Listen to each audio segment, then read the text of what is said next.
Tired of the same old background?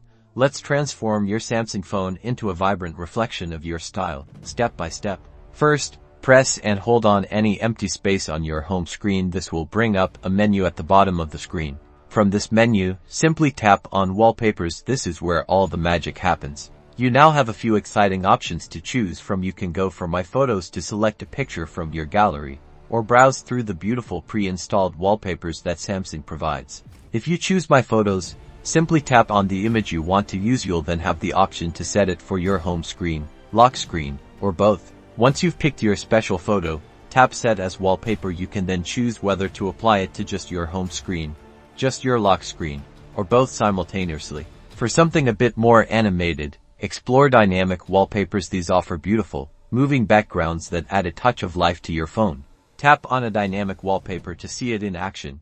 And when you find one you love, tap Set as Wallpaper and choose where you'd like it to appear: home screen, lock screen, or both. And just like that, your Samsung phone's look is completely refreshed, showcasing your unique personality with every glance. Enjoy your personalized device.